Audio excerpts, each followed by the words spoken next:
Hello दोस्तों, आज मैं आपकी ओवर थिंकिंग को कम करने के लिए आपसे बातें करूंगी।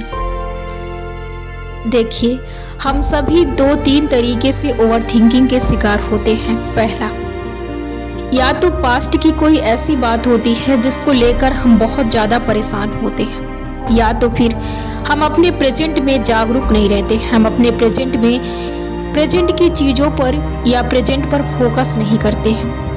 तीसरी, या तो हमें फ्यूचर की एग्जाइटी रहती है, यानी फ्यूचर की हमें चिंता रहती है। हम इन 3 तरीके से ओवर थिंकिंग के शिकार होते हैं। अब मैं आपको बताती हूँ कि कैसे आप अपने ओवर थिंकिंग को कम कर सकते हैं। सबसे पहला तरीका कि आप अपने पास्ट की बातों को बार बार रिवाइज करते हैं। जैसे आप किसी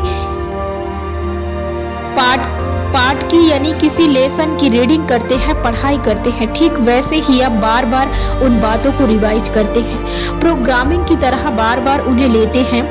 यही कारण है कि आप परेशान रहते हैं। अब उन्हें आप कैसे खत्म कर सकते हैं या आप उनसे कैसे छुटकारा पा सकते हैं, आज मैं आपको बताती हूँ।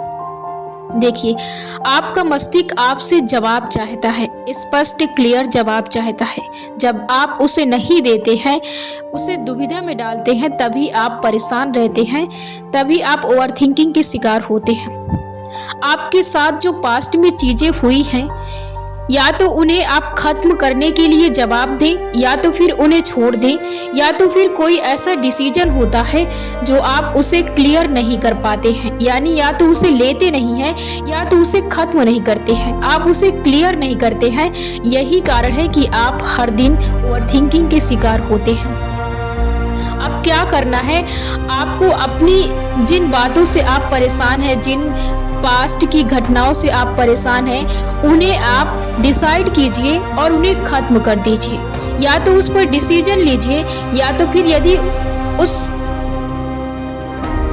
उस चीज का फैसला नहीं करना है या तो आपको नहीं समझ आ रहा तो उसे आप छोड़ दीजिए, उसे ईश्वर पर छोड़ दीजिए। और या तो कोई ऐसी घटनाएं हैं जिसे आप बदल नहीं सकते, सिर्फ आप उसे भूल सकते हैं, तो आप उसे भूल जाएं। यही एक तरीका है जिससे आप अपने ओवर थिंकिंग से छुटकारा पा सकते हैं। या तो आप ये कर सकते हैं, आप जागरूक रहें, यानी आप प्रेजेंट में जीने की कोशिश करें। जब तक आप अपने प्रेजेंट पर फोकस नहीं करेंगे, तब तक आप ओवर थिंकिंग के शिकार रहेंगे, क्योंकि आप तब भी अपने प्रेजेंट में नहीं जी रहे थे। यही कारण है कि आप आज ओवर थिंकिंग के शिकार हैं। और आज भी यदि आप ऐसा ही करेंगे तो आप आगे अपने फ्यूचर, यानी आप जिस भाषा में फ्यूचर को कहते हैं, एक सोच के रूप में जो स्थापित होती है, उसमें आप नहीं जी सकते हैं। इसलिए ये जरूरी है कि आप अपने प्रेजेंट को एंजॉय करें। अब प्रेजेंट को एंजॉय करने के लिए आप क्या कर सकते हैं, क्योंकि आप अपनी आदत को अपने ऊपर हावी कर चुके हैं, सोचने की, बहुत ज़्यादा सोचने की, तो आप क्या कर सकते हैं, आपको जागरूक रहना है। अब जागरूक रहने के लिए क्या करना है, आप जैसे अलार्म सेट करते हैं, उसमें आप ऐसा सेट करिए कि आप सेट करें उसमें कि अपनी वॉइस को आप बोलकर उसे रिकॉर्डिंग कर आप उसे सेट कर सकते हैं अलार्म के तौर पर। आपको 2-2, 3-3 घंटे का स्केप देना है और उसमें आपको लगाना है अपने लिए अलार्म की। आप जैसा बोल सकते हैं कि मैं ओवर थिंकिंग का शिकार नहीं हूँ, या तो आप ये चीज़ें बोलकर आप कह सकते हैं सुनने के लिए, मैं हर वक्त जागरूक रहता हूँ, मैं हर वक्त प्रेजेंट टाइम में जीता हूँ और प्रेजेंट की चीज़ों को एंजॉय करता हूँ। मैं बेमतलब की चीज़ों को नहीं सोचता, मैं हर वक्त प्रेजेंट में रहता हूँ, मैं जागरूक हूँ, मैं जागरूकता हूँ। आपको ये वर्ड बोलना है और इन्हें रिकॉर्ड करना है और फिर इसे अलार्म में सेट करना है। और आपको साथ में ये भी कहना है कि मैं हर वक्त जागरूक रहता हूँ, क्योंकि एक जागरूकता ही है, आपकी अवेयरनेस ही है जो आपको हर चीज़ से स्वतंत्र रख सकती है, आपको आज़ाद रख सकती है। ये चीज़ आप कर सकते हैं। जो दूसरा तरीका है कि आपने जो अभी तक गलत चीज़ों को लिया है और आज भी अभी तक जो आप झेल रहे हैं, आज आप जो चीज़ें सोचकर आप आज जी रहे हैं, वही चीज़ें यदि आप आज भी करेंगे प्रोग्रामिंग के तौर पर, तो आप आगे भी ओवर थिंकिंग के शिकार रहेंगे। तो इसके लिए क्या करना है, आपको अपनी उन बातों को इग्नोर करना है। इग्नोर करने के साथ वो आपसे क्लियर स्पष्ट आपसे जवाब मांगती हैं। आपको उन जो विचार आपको परेशान कर रहे हैं वो आपसे सिर्फ जवाब मांगते हैं कि उनका जवाब क्या है। आप उन्हें जवाब दें कि आप उसे कर सकते हैं या नहीं कर सकते, या फिर नहीं कर सकते तो उन्हें बिल्कुल छोड़ दें, एकदम उन पर ध्यान ही ना दें। जब भी वो विचार आए तो उन्हें स्किप कर दें, एक रील्स की तरह उन्हें छोड़ दें। तो आप ओवर थिंकिंग से बच सकते हैं।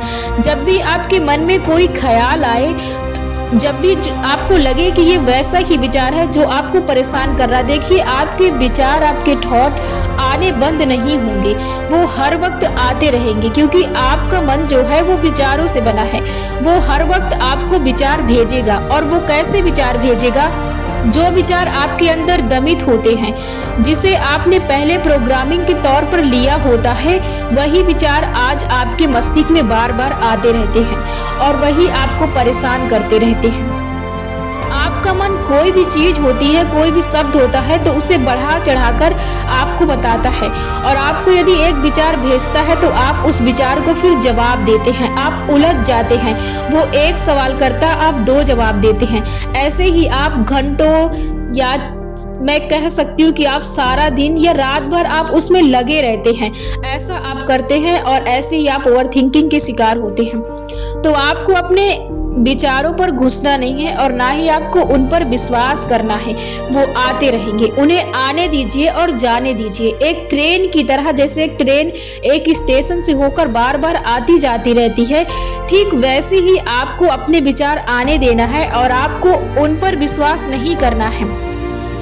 क्यों? क्योंकि वो यदि आप उन पर रुकते हैं, यदि उन्हें जवाब देते हैं, यदि आप उनका प्रतिरोध करते हैं तो आप फिर उन विचारों में फंस जाएंगे और आपका विचार फिर आपको कहानियां सुनाने लगेगा। जो उसके मस्तिष्क में चल रही पहले की रील होती है, आपकी जो पहले की घटनाएं होती या जो बुरी नकारात्मक बातें होती हैं, वो आपको फंसा कर रखती है। आपको उस पर विश्वास नहीं करना है। विचार उत्पन्न होंगे लेकिन आपको वहां पर रुकना नहीं है और ना ही उस विचार पर विश्वास करना है। आपको उन्हें जाने देना है। यही एक तरीका है जो ओवर थिंकिंग को कम कर सकता है। और जो सबसे दूसरा आसान तरीका है वो ये है कि आप जितना ज़्यादा हो सके उतनी ज़्यादा आप बुक्स पढ़ें, रीडिंग करें, और आप हर वक्त अपने आप को सकारात्मक बातें बोलें, हर वक्त अपने आप से बोले, और जो प्रेजेंट में हो रही है अवेयरनेस उस पर जागरूक रहें। जो प्रेजेंट की अवेयरनेस है उस पर जागरूक रहें, तो आप कभी भी ओवर थिंकिंग के शिकार नहीं हो सकते। कभी भी बीती हुई बातों को ना ही याद करें और ना ही उन पर कोई सवाल जवाब करें। विचार हैं ये आते रहेंगे, क्योंकि ये पहले से आपके मस्तिष्क में प्रोग्रामिंग के तौर पर है, इसीलिए ये आपको परेशान कर रहे हैं। यदि आप चाहते हैं कि आपको परेशान ना करें तो इन्हें आने दें, ये निकलेंगे, क्योंकि ये एक ऊर्जा होती है और ये उत्पन्न होती है और फिर ये खत्म होती है। इसे ऊर्जा समझकर जाने दें, आने का रास्ता दें और फिर इसे जाने दें। इसे छेड़े ना और ना ही इस पर विश्वास करें, क्योंकि ये पहले से दमित विचार है, इसलिए ये बाहर जरूर निकलेंगी। तो इन्हें जाने का रास्ता दें और जितना ज़्यादा हो सके उतनी ज़्यादा बुक्स पढ़ें, नई बुक्स को पढ़ें। यदि आप बुक्स पढ़ते हैं तो आपका जीवन पूरी तरह से चेंज हो जाएगा और आप ओवर थिंकिंग से पूरी तरह से छुटकारा पा जाएंगे। तो सबसे ज़्यादा ज़रूरी है कि आप बुक्स पढ़ें, पॉजिटिव बुक्स पढ़ें, नई बुक्स मंगवा कर पढ़ें। मार्केट में नई बुक्स, तरह तरह की बुक्स आ चुकी हैं। आपको बुक्स पढ़ना है, जितना ज़्यादा हो सके उतना ज़्यादा बुक्स पढ़ें। सच्चा साथी और जो आपका सही में साथ दे सकता है, जो आपको खुश रख सकता है, वो सिर्फ जो आपको खुश रख सकती है वो सिर्फ बुक्स है।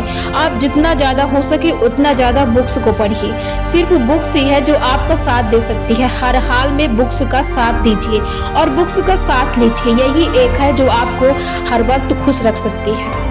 यही दो तरीके हैं जो आपको ओवर थिंकिंग से छुटकारा दिला सकते हैं। पॉजिटिव चीज़ें अपने साथ करें, पॉजिटिव चीज़ें ले, कदापि निगेटिव चीज़ों पर ना ही विश्वास करें और ना ही उस पर सोचें। जो बात हो चुकी है उसे दोबारा दोहराने की कोशिश ना करें और जो चीज़ें बीत चुकी हैं कदापि उस सोच में घुसने की कोशिश ना करें, वरना आप ओवर थिंकिंग के शिकार बन जाएंगे। कभी भी किसी भी चीज़ को गंभीरता से ना लें। जो हो रहा उसे होने दे, जो होने वाला है वो होकर रहेगा। इसलिए जो चीज़ें हैं उसका आनंद लें और प्रेजेंट में जिए, प्रेजेंट की चीज़ों को समझें और उस पर अपनी जागरूकता रखें, तभी आप खुश रह सकते हैं और ओवर थिंकिंग से बच सकते हैं।